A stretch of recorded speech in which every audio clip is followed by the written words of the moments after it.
G'day, Treasure here. What? Another What's in the Box, and this is a big one. This is my Christmas package. This has a couple of things. One, it's got games for me, because I'm a big greedy man. I'm greedy. Look, I'm sorry to tell you, there's a reason why I have so many boxes. I'd like to say it's for other things, but I'm greedy. I just love having all the games. All the games are mine. They're all mine. But there are some other things in here. There's a present for a friend, and there's also a reward for our game group. So let's get into this. Whoa, what have we got in here? For starters, you have a present. Whew. Come here. Come out. Favor of the Pharaoh. Now, there's an extremely good game that I used to have but I gave away called To Court the King. And this is by the same designer, and it's basically the same, same game. But instead of courting the king, you're, getting the favor of the Pharaoh. Now, I'll go through it in a sec. Let's just get the games out.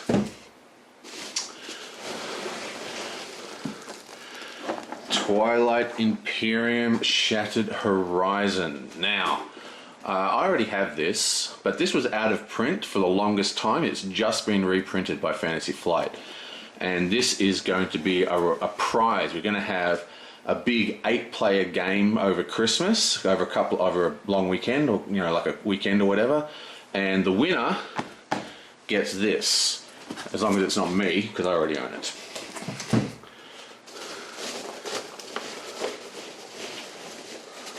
Yonk. 2 expansions to Hiroshima Hex. These are both 0.3 compatible, even though they're all compatible. These are actual 0.3. Urankopolis, whatever. Urankopolis, or however that's pronounced, and Mississippi. I'll go through them in a sec.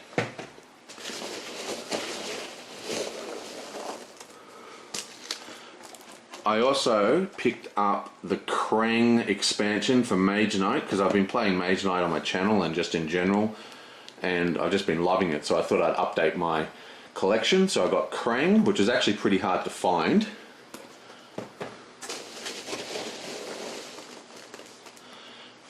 And I also got Shadows of Tesla. It's got a new knight, new stuff. I'll go through that in a sec. There's some really awesome stuff in there. This is getting a lot of hate by fans because of some problems, and I'll talk about that in a sec. And I got Traders of Osaka. This is another present. This is a present from my brother's wife. I hope she doesn't watch my channel, which I know she doesn't. No one I actually know personally watches my channel for some reason. But Traders of Osaka.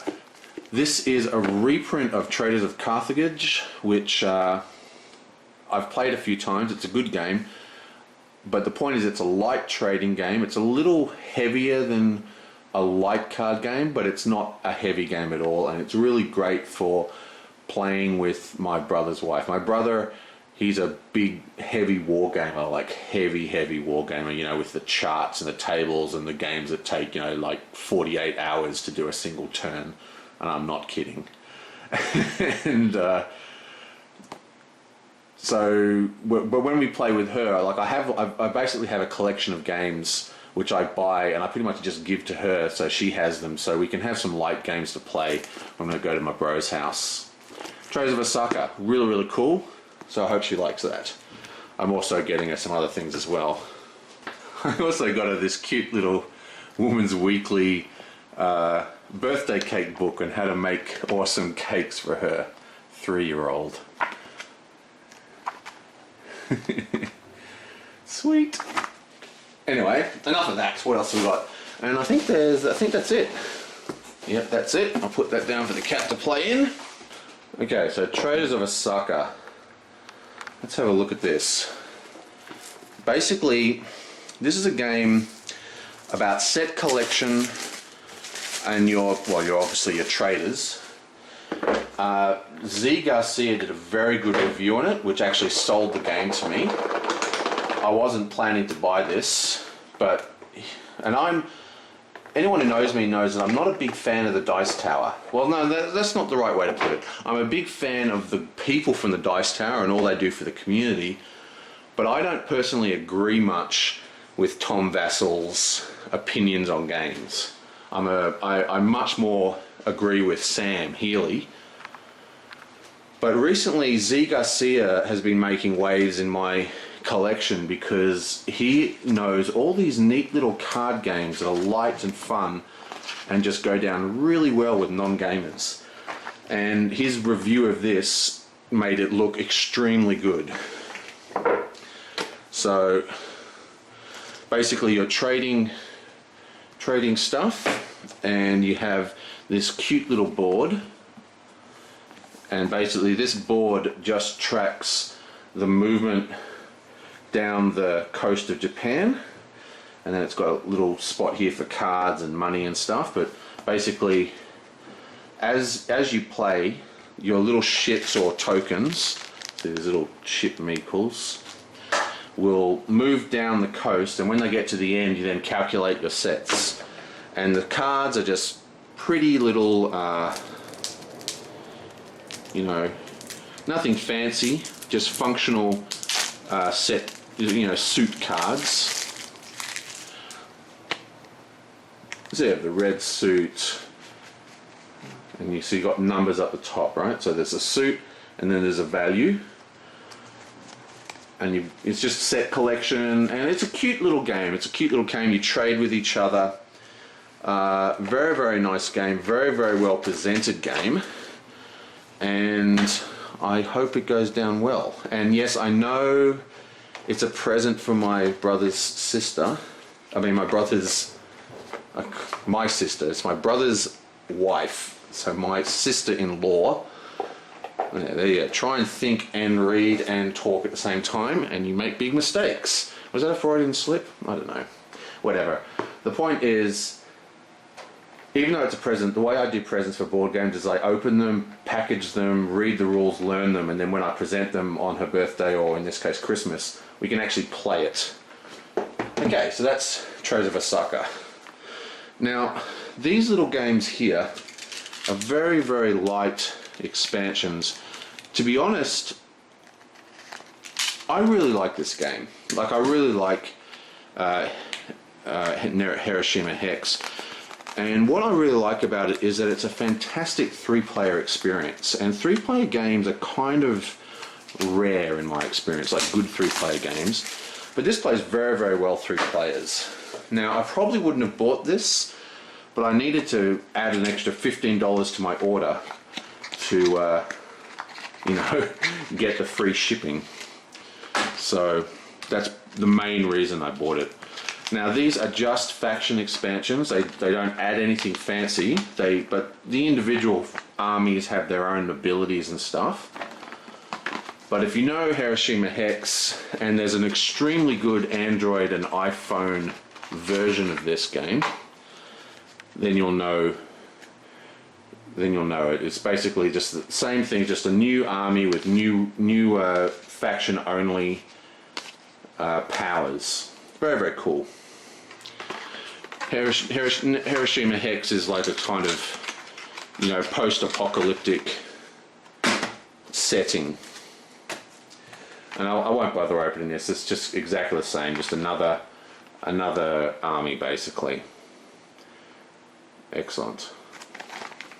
I won't bother opening Twilight Imperium because this is actually a present. Well, it's not really a present, it's actually a prize that we're providing to whoever wins the 8-player game that's coming. Because this has been out of print for a long time, and the only person with a copy was my brother and myself.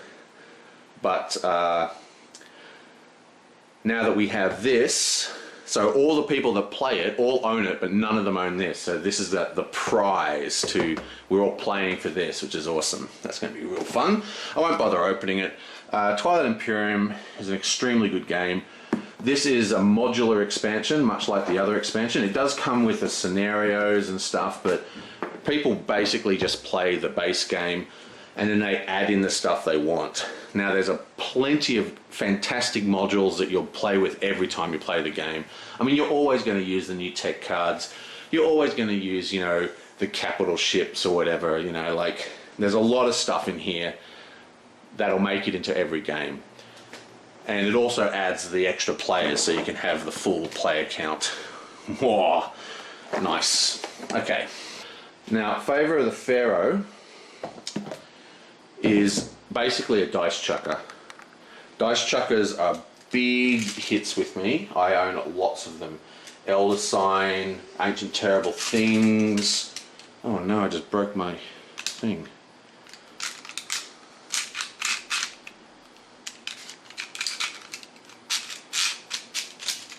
Oh dear. Oh, whatever. Ancient Terrible Things.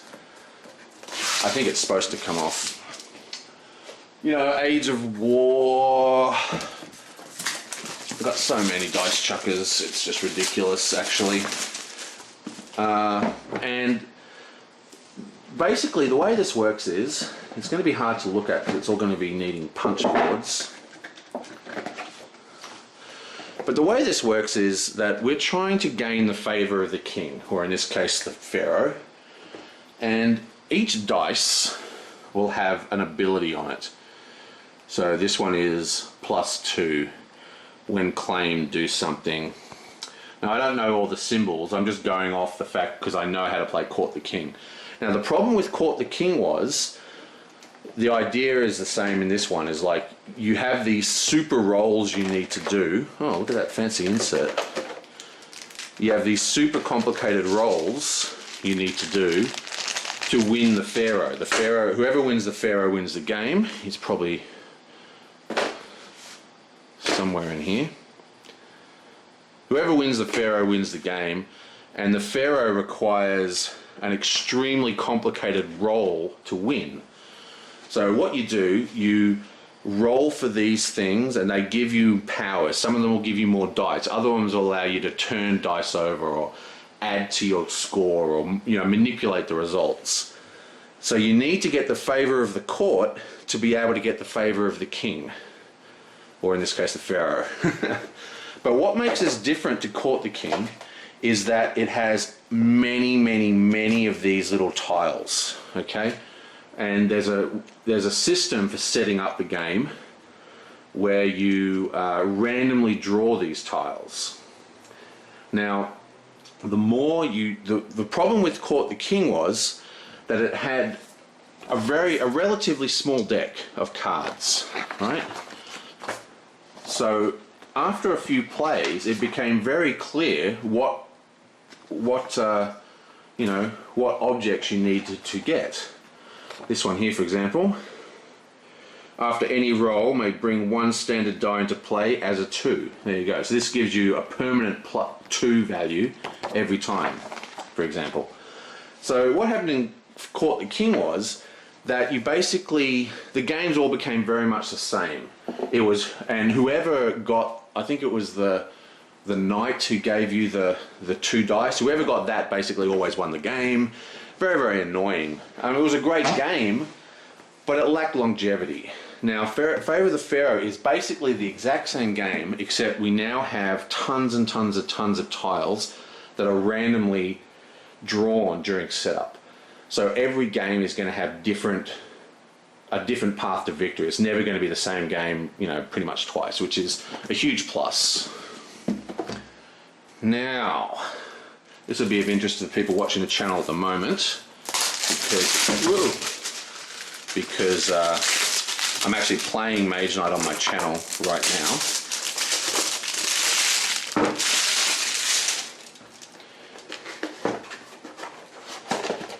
Okay, so this adds, all this one adds, I just broke it. Oh, fantastic. Oh no, I can put him back on. Excellent. Okay, all this one adds is a new Mage Knight. He's an orc shaman kind of character, and very nicely done. Now, he's got his own new deck. So it's just a character, nothing new. So it's a new deck. He's got his unique cards in there. So Most of it's the same, of course. That's a new one, I think. That's definitely a new one. So his deal is that he's kind of in touch with the land and he can produce lots of crystals, much like Goldix, who's also a green. So this guy, he's got move 2. Once his turn, when you move a space, you may discard a card to gain a crystal of the same color. Or you got move 4, and each space you move, you may discard a card. So he can get very, very powerful, and you've seen how good it is to have multiple crystals. You can just do these extremely strong turns. So that's Krang. Now he's actually pretty hard to get now, but he's very, very cool. And these are his, looks like, I don't know why they've given us 2 skill cards. I'll have to check and make sure they're the same.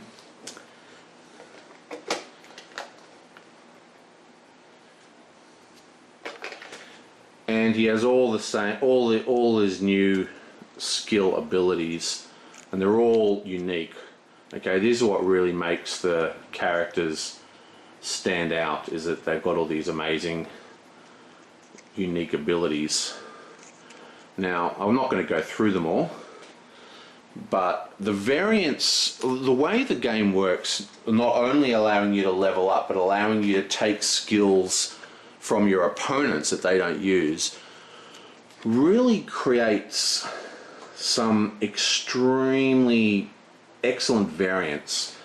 Like, I didn't buy this guy when he first came out because, you know, I still haven't seen even a fraction of the variants from the 4 guys we've got in the base game. But because it was hard to find and it was going out of stock everywhere, I thought, oh, you know, I think I'll pick it up while I pick up Tesla. For example, Regenerate is a nice skill here. Play a turn, pay any mana of any color and throw away a wound. And if you use a red mana and have less fame, you can draw a card. So, I mean, just fantastic little things. Battle Hardened. Once a turn, ignore either the next 2 points of damage assigned to your hero from a physical attack or 1 point of damage for a non-physical attack. That's fantastic. Movement pluses. Arcane Disguises. Master of Chaos. See how this one. When you gain this skill, roll a mana dial and mark it with a shield token. Once you turn, you may move a shield token to the next color clockwise to gain dependence on the color moved to. Blue block 3, green 1 black.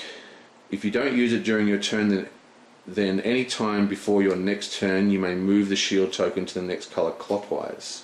Right, so that's an amazing skill. So basically, you get to put a shield token on the skill, and as it rotates around, you get those bonuses. You know, you've got plus defense, you've got all sorts of plus movement. Very, very cool. Yeah, so just a huge amount of variance coming in for these games, and there's those typical WizKids bent rule sheets.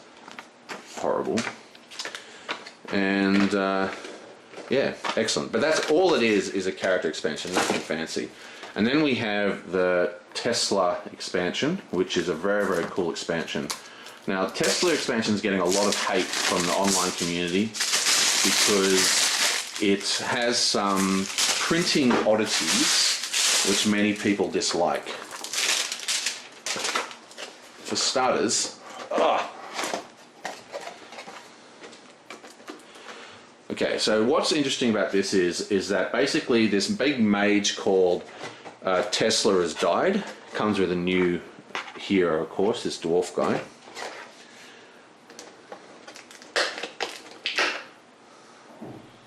There he is there. He's not a dwarf. Well, anyway, that's the new hero. Anyway, Tesla's died and it's split the world into 2 factions. So these are the faction leaders. They're very, very powerful, and the way you kill them is you've got to fight them, and as you fight them they reduce in level. When they get to 0 level they're dead. So there's lots of battling, and like different monsters will have different faction abilities depending on what faction you align to. Like players can align to different factions because these are the people fighting over the hoard of information left behind by Tesla after he died. Introduces some cool new tiles. We have a necropolis, and we have like sort of like this magical pyramid. It's sort of like a magical glade and an Acropolis. And we have all these additional cards to add to the pool. They are, you know, new powers, new special actions, new units. These are the Necropolises, I think. Anyway.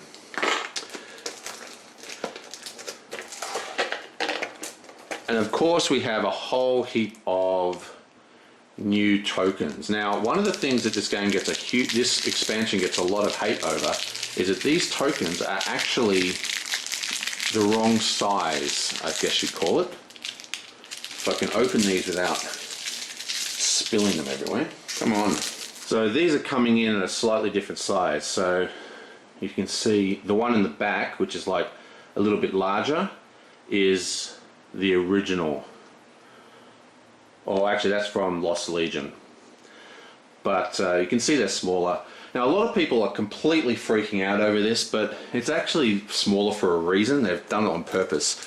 Because all these tokens, if you're playing with the faction leaders, these rules get separated.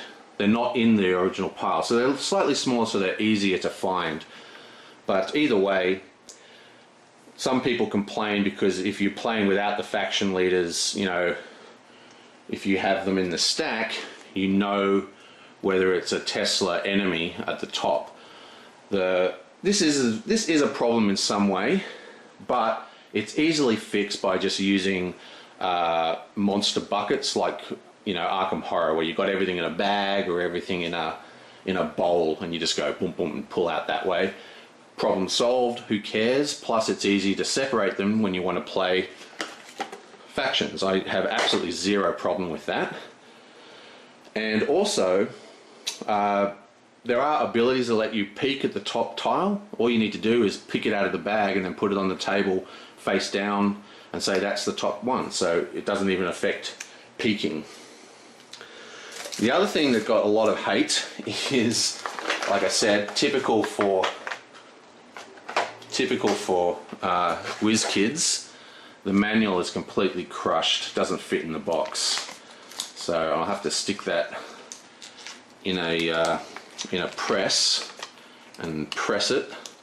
I've got some heavy books I'll use, and yeah, I mean, there's no excuse for this horror, but whatever. Anyway, so that's that. I'll have to pack these up in a sec.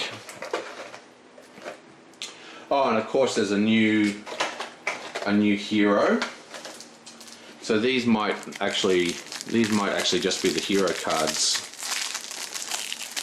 Yeah, these are probably just the hero cards. There's probably actually no new cards.